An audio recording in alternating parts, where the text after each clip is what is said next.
Salam sejahtera Malaysia, denyut nadi suara rakyat bergema di channel ini.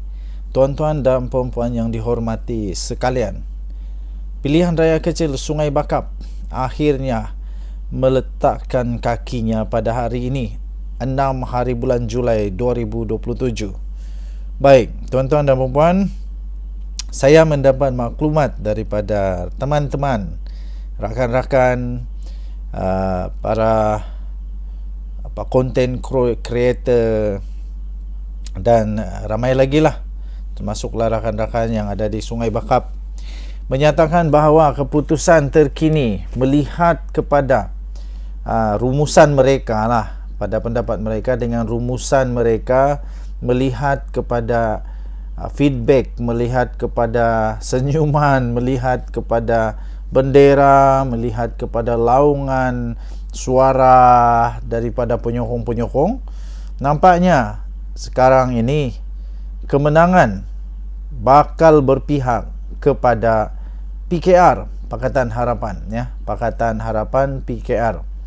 Okey, jadi sekarang masih terlalu awal untuk kita meneka atau membuat kesimpulan 100% PKR menang, tetapi banyak penganalisis politik termasuklah daripada Institut Darul Ihsan menyatakan bahawa ya, kemungkinan besar kemungkinan peluang yang paling besar untuk menang adalah pada pihak Kerajaan Perpaduan, PKR dan PHBN. Okey. Jadi kerana itu PAS bakal akan melihat kekalahan mereka di tempat yang mereka sandang, kerana dengar-dengar kata rupanya pengundi di sana selepas PAS yang mendapat tempat di sana, ada juga yang tidak berpuas hati, menyesal dan sebagainya. Tapi itu memanglah mainan-mainan politik kan, mainan-mainan politik. Walaupun begitu, anda boleh tinggalkan komen anda, apa pendapat anda, siapa bakal akan tumbang pada pilihan raya kecil di Sungai Bakap ini. Okey, jadi anda boleh tinggalkan komen. Tapi bagi saya secara personal, saya fikir PRK Sungai Bakap ini akan dimenangi oleh kerajaan. Kenapa? Kerana ada banyak perkara yang boleh mempengaruhi, yang boleh menyebabkan, yang boleh menarik hati para pengundi-pengundi di Sungai Bakap untuk memberikan kepercayaan mereka mengundi kepada Pakatan Harapan Barisan Nasional ini.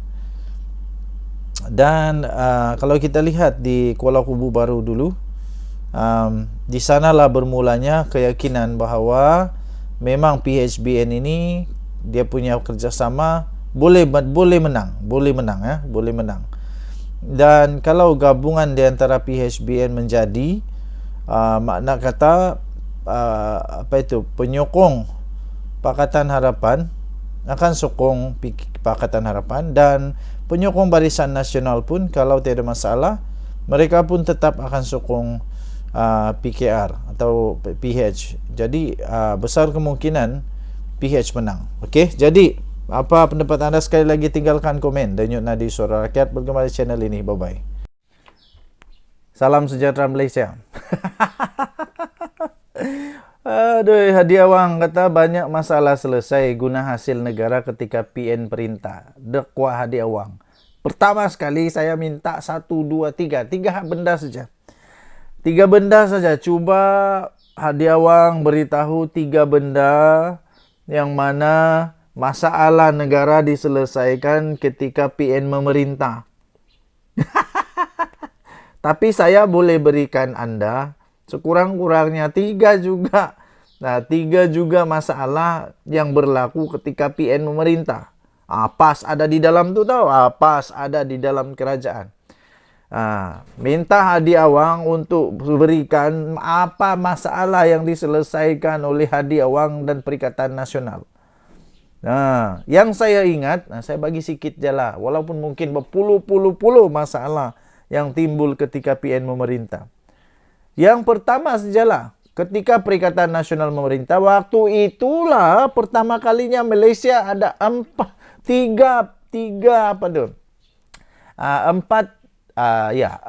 Perdana Menteri dalam masa satu panggal. Ini terjadi kerana apa? Kerana mau kuasa, tembuk-tembuk sana, tembuk sini. Waktu itulah Perikatan Nasional memerintah. Nah, waktu itulah politik Malaysia paling hancur. Waktu itulah politik Malaysia paling tak seronok. Sikit-sikit ini, sikit-sikit itu, fitnah sana sini dan macam-macam. Itu nomor satu. Nomor dua, waktu Perikatan Nasional memerintah ini jugalah Malaysia paling teruk ekonomi dia. Kita lupakanlah pasal COVID. Memanglah ada COVID. Tapi orang negara lain pun boleh survive taklah teruk macam begitu kan. Jadi waktu Perikatan Nasional memerintah, waktu itulah hutang negara paling banyak tahu. Hutang negara paling banyak. Entah apalah masalah yang diselesai oleh Hadi Awang. Masalah ayak di Kelantan pun tidak selesai. Masalah-masalah banyak lagi di Kedah tidak selesai. Kata mau selesai masalah negara, minta maaf lah. Cubalah nyatakan 3 sajalah, jangan banyak. Jangan banyak. Okey, kemudian apa lagi? Okey, saya bagi tahu beberapa lah. Waktu Kerajaan Perikatan Nasional memerintah ini jugalah paling banyak pemimpin dalam Perikatan Nasional, pemimpin dalam Perikatan Nasional paling banyak dikantoikan ada rasuah, salah guna kuasa, didakwa di mahkamah. Paling banyak ketirisan berlaku. Jadi saya tidak tahu Hadi Awang ini kata di mana dia kata ada diselesaikan masalah negara. Ada diselesai masalah negara. Di mana? Dia kata kerajaan tidak perlu berhutang dengan Bank Dunia dan tabung kewangan antarabangsa. Ya, sebab semua wang di KWSP, semua kena korek-korek oleh pemilik akaun sendirilah, bukan kerajaan yang korek. Janganlah salah faham. Presiden PAS, Presiden PAS Hadi Awang ini silap-silap dia pun sudah jadi macam macam Tun Mahathir, sudah tua, anda ingat lagi. Jadi cubalah. Dia kata banyak masalah diselesaikan masa kita memerintah. Dalam masa sedikit saja, tidak bergantung dengan orang lain. Apa benda yang dia cakap ni? Kenapa dia pakai benda ni? Adakah kerajaan sekarang pergi mengutang dengan negara luar? Pelik jugalah. Pelik. Dia kata ini peluang untuk kita tolak PH. Nah, saya kata ini peluang untuk tolak PN. Nah, saya bukan sokong PN, tapi saya hanya cakap bertentangan saja dengan apa yang Hadi Awang kata. Kalau dia kata tolak PH, saya apa kata kalau saya kata tolak PN? Tolak PN ramai-ramai. Jadi cubalah, saya pun minta jugalah Hadi Awang nyatakanlah apa masalah yang diselesaikan ketika PN memerintah. Yang saya tahu Hadi Awang hanya menambahkan lagi gaji yang tidak sepatutnya. Yaitu Hadi Awang tiba-tiba jadi apa? Hadi Awang jadi duta berstatus menteri. Setaraf dengan menteri yang selama ini tak ada, tiba-tiba dia ada. Itulah Hadi Awang punya kehebatan. Betul, itulah. Okeylah, tahniahlah kepada Hadi Awang yang berjaya membuat kenyataan yang agak lucu dan berjaya menarik perhatian hempedu saya untuk berdedar-dedar dengan nadi suara rakyat bergema channel ini. Bye-bye. Ya, tuan-tuan dan puan-puan. Pas. Memang PAS ini suka bertopeng-topeng. Macam dia hebat sangat. Ini artikel baru ni. PAS terus senyap bila rakan sendiri, bila geng sendiri. Jadi peguam lelaki untuk Israel, seorang lelaki Israel yang bersenjata tu. Nama orang ini, peguam ini Naransing. Peguam baru lelaki Israel memiliki ratusan peluru dan 6 pistol. Ditulis oleh Ahmad Mursi ini. Okey, jadi ada siap gambar dia lagi. Tahu? Ada siap gambar. Nampak? Nampak tu. Nampak ada gambar kah? Ada. Ni bukan cakap-cakap ni, ada gambar ni. Ada gambar. Pas terus senyap bila rakan sendiri jadi peguam lelaki Israel bersenjata. Kenapa? Boleh tanya kenapa? Pas buat-buat pekak lah. Apabila tersebarlah gambar ramai pemimpin PAS, termasuklah Menteri Besar Kelantan yang bergambar bersama dengan Datuk Naransing. Naransing di penamaan calon di mana? Di Sungai Bakap. Tapi tahu tak siapa Naransing? Naransing ini adalah peguam yang mewakili penceroboh warga Israel yang masuk ke Malaysia. Ditangkap bersama dengan ratusan peluru dan 6 pucuk pistol. Penceroboh ini ditangkap di saat PMX sangat lantang menyuarakan isu Palestin di peringkat antarabangsa di depan Presiden Amerika, Chancellor Jerman dan forum-forum antarabangsa. Ini menimbulkan banyak persoalan lah di kalangan rakyat. Apa tujuan lelaki itu datang bersama dengan senjata pada waktu ini? Tidak kiralah apa juga pun usaha PMX yang lakukan untuk membantu Palestin, PN PAS terus tidak berhenti-henti memperlekeh walaupun seluruh dunia memuji. Oleh kerana nak tunjuk sangatlah terpalinglah Palestin lah PAS ni kan, pemimpin PAS ni terpalinglah Palestin. Macam-macam lah fitnah dilemparkan. Termasuklah ustaz-ustaz PAS yang dikatakan pandai mengajar Al-Quran. Naran ini pernah bertanding di atas tiket Perikatan Nasional untuk Parti Gerakan di Dun Jalong pada Piaru 15 dan kalah serta hilang wang deposit. Sudahlah kalah, hilang wang deposit. Dia pernah pula mewakili Razman Zakaria dalam kes saman fitnah yang difailkan oleh PM10. Akhirnya Razman memohon maaf kerana fitnah dan kes dianggap selesai. PAS bukan hanya rapat, malah menjadi sekutu rapat kepada Naransing. Tapi hinggalah pada hari ini, PAS terus membisu umpama ayam berak kapur.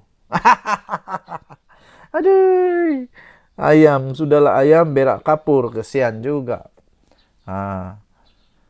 Kesian juga. PAS ni macam ayam berak kapur. Sudahlah ayam berak kapur lagi. Jadi sekarang, kenapa PAS macam mau jadi hero? Tak kala rupanya geng mereka sendiri lagi hero. Walaun tit, tanyalah PAS punya bos-bos ini. Tanyalah bos-bos ini. Ini gambar dia tau. Ini gambar dia. Tanyalah bos-bos ini. Kenapa sekarang tidak bising pula dengan hal ini? Ini gambar dia. Nanti ada keluar fatwa lagi. Kita tunggulah. Dengan Nadi Suara Rakyat bergema di channel ini. Bye-bye. Salam sejahtera Malaysia. Apa kata semualah, satu kalilah UMNO semualah keluar dari kerajaan lah. Bukan Noh Omar saja. Apa kata kalau semualah. Ini Noh Omar bila Najib Razak kalah di mahkamah, teruslah pergi masuk bersatu. Kan bagus. Baguslah tu. Bagus. Tapi masalah dia, kalau semua ahli MP daripada UMNO masuk, keluar dari kerajaan, diorang pergi mana? Siapa yang mau terima diorang lagi? Siapa lagi yang mau terima diorang? Sekarang tiba-tiba yang paling peliknya pula, setelah begitu huha, tiba-tiba ada pula pengumuman orang yang sudah dibuang, orang yang sudah digantung daripada UMNO, dari keahlian, dibuka semula untuk boleh buat rayuan, kita terima. Adakah ini tandanya UMNO pun semakin terdesak? Apapun, UMNO berada dalam kerajaan madani sudah cukup bagus. Jadi, kita harap Zaid Hamidi tetaplah berfikiran waras, tetaplah berfikiran profesional. Jangan terikut-ikut dengan Nur Omar. Jangan terikut-ikut dengan Nur Omar yang hanya kerana Najib terus keluar daripada kerajaan. Berbaloikah UMNO keluar dari kerajaan perpaduan ini? Kerajaan perpaduan tidak rugi apa-apa. Yang paling-paling rugi, kerajaan perpaduan rugi ialah dia kehilanganlah majoriti 2/3. Itu saja. Tapi untuk dia tumbang, tidak akan tumbang. Yang tumbang UMNO. Ini apa itu siapa lagi? Sekarang semuanya sudah mulai berani bersuara balik tahu. Tok Matasan tiba-tiba seolah-olah tidak lagi sehaluan, mempersoalkan BlackRock dan sebagainya. Kemudian ramai lagi lah yang lain-lain pun kan. Tapi baguslah kalau UMNO keluar. Tapi kalau saya lah jadi UMNO, saya tidak mau keluar lah. Sebab kalau saya keluar, saya dapat apa? Apa yang saya dapat? Paling-paling jadi pembangkang. Lagi pula, sanggupkah Zaidah Habibie untuk berkawan semula dengan Muhyiddin Yassin? Sanggupkah? Sanggupkah dia berkawan dengan Muhyiddin Yassin? Geng keras Mahathir dulu. Geng keras Mahathir dulu yang sangat-sangat berjanji, bertekad, nekad untuk mesti penjarakan Najib Razak. Tapi Mahathir pun tiba-tiba berkawan dengan Muhyiddin. Ini politik caca murba. Semua sanggup jilat ludah, jilat makan balik muntah, hanya untuk mau berkuasa. Lepas tu PAS pun tiba-tiba lah berkawan dengan Mahathir yang dulunya Maha Firaun lah macam-macam. Okey, jadi kalau UMNO keluar daripada kalau UMNO keluar daripada kerajaan, tidak ada apa-apa kerugian pun bagi Datuk Seri Anwar Ibrahim. Ini adalah mungkin kelebihan juga kepada Datuk Seri Anwar Ibrahim, mungkin kelebihan juga kepada Datuk Seri Anwar Ibrahim untuk bersihlah kerajaan ini. Bersihlah kerajaan ini daripada aura-aura mahkamah. Aura-aura orang yang bakal kena penjara. Okey, jadi tinggalkan komen anda. Apakah anda rasa kalau UMNO keluar daripada kerajaan ini akan tumbang? Saya pikir tidak. Dengar Nadi Suara Rakyat bergema di channel ini. Bye-bye. Salam sejahtera Malaysia. Berita buruk untuk seluruh penyokong PKR. Berita buruk untuk semua penyokong PH. Berita buruk untuk semua yang sokong keadilan, sokong kebenaran, sokong lawan rasuah, yang sokong melawan ketidakstabilan politik di Malaysia. Berita buruk untuk anda semua. Kerana Rafizi berjaya Rafizi berjaya memberikan pencerahan yang paling hebat. Kerana paling seronok pula, paling sedih ialah kerana Mahathir dan Muhyiddin berjaya tumpaskan Datuk Seri Anwar Ibrahim dari segi lakonan, dari segi pembuyukan, dari segi topeng-topeng yang tidak berani berterus terang. Ikut lagi kamu jargon banyak-banyak, kan dah kena. Ikut lagi lah jargon banyak-banyak, kan dah kena. Ini Rafizi menyelar tindakan pemimpin penyokong pembangkang yang berterusan membangkitkan polemik isu pelaburan BlackRock. Tapi sebenarnya ini saya mau bagi tahu ya tuan-tuan dan puan-puan. Siapa sebenarnya dalang di sebalik BlackRock? Inilah yang saya kata, PM Anwar kalah. Kalau bab-bab berlakon, bab-bab membuyuk, bab-bab tidak mengaku, bab-bab memfitnah, Datuk Seri Anwar Ibrahim memang sudah sah kalah. Minta maaf ya. Minta maaf Datuk Seri Anwar Ibrahim kalah dari segi ini. Jadi harap-haraplah Datuk Seri Anwar Ibrahim tetap kalah selama-lamanya dalam hal ini. Cuma yang saya nak beritahu ialah cuma yang PN PAS tak beritahu ialah hubungan mereka, hubungan PAS dan PN dengan BlackRock ini. Nak tahu? Nah, jangan panas. Tonton, saya ada bukti kaitan PN PAS dengan BlackRock. Itu kata Rafizi. Jadi itulah, ikutlah lagi jargon banyak-banyak, kan dah kena. Jadi kemudian dia turut menyertakan sedutan ceramahnya berkaitan dengan BlackRock di kempen PKR, PRK Sungai Bakap, tentang kaitan Tun Dr. Mahathir dengan BlackRock. Tapi janganlah kacau Mahathir. Mahathir sudah tua lah. Dia sudah lupa otak dia sudah kena masuk semut. Sudah terlampau tua, sudah nyanyuk, sudah tidak ingat lagi. Macam mana lah? Itulah sebabnya cepat-cepatlah. Kalau mau saman ke, mau ambil tindakan kepada Mahathir ke, cepat-cepat. Sebelum Mahathir betul-betul jadi nyanyuk, nak tinggal apa-apa lagi. Jadi 2018 November. Mahathir masih ingatkah siapa yang bermesyuarat pelawar daripada BlackRock ke Malaysia ni? Mempelawar pelabur-pelabur dari BlackRock, pelaburan daripada BlackRock ke Malaysia ni. Siapa? November tahun 2018. Nama dia Tun Mahathir.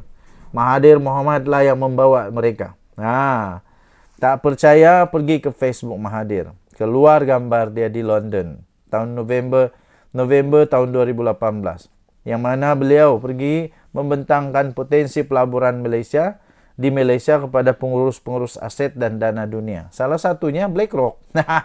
Ini yang Mahathir lupa. Kadang-kadang aku rasa Mahathir ini sudah cukup bengong lah. Sudah terlalu tua. Sampai dia ingat apa-apa sudah. Lepas tu, pada masa siapa wang KWSP? Tanya Muhyiddin pula yang ini ya. Ini Anwar Ibrahim Kalla. Pada waktu siapa wang KWSP? Wang anda, wang saya, wang kita semua ya tuan-tuan dan puan-puan.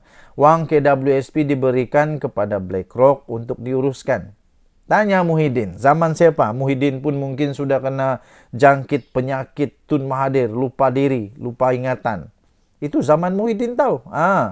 Perkara ini telah berlaku pada bermula zaman Muhyiddin. Zaman pentadbiran dia, tiada masalah. Fatwa lain, zaman orang lain, fatwanya lain. Itulah PAS. Itulah PAS. Kalau dia ada kelebihan, dia kasih keluar fatwa yang dia menang. Kalau dia tak ada kelebihan, dia kasih fatwa orang semua masuk neraka. Itulah. Itu tahun 2021 tahu. Tahun 2021 Perdana Menteri ketika itu siapa? Muhyiddin Yassin. Di dalam kerajaan ada siapa? Ada PAS. Perdana Menteri ketika itu Muhyiddin Yassin meluluskan cadangan KWSP untuk menyerahkan BlackRock. Untuk menguruskan dana KWSP berapa? 600 juta. PAS tanya Muhyiddin. Orang-orang PAS walaun tanyalah pemimpin PAS. Kenapa waktu itu tidak bising?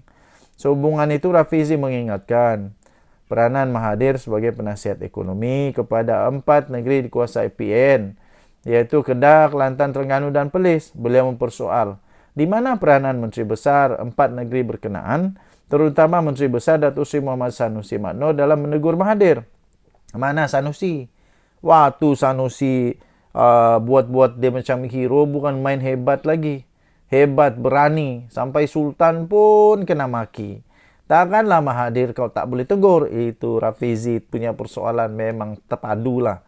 Tun yang dulu mula jumpa dengan BlackRock tahun 2018. Satu ayat pun tiada yang keluar dari Menteri Besar Kedah, Perlis, Kelantan, Terengganu, tiada. Namun sekarang ini, setiap hari di parlimen, bukan main hebat lagi bakar emosi rakyat. Macamlah kamu itu hebat sangat. Macam hebat sangat.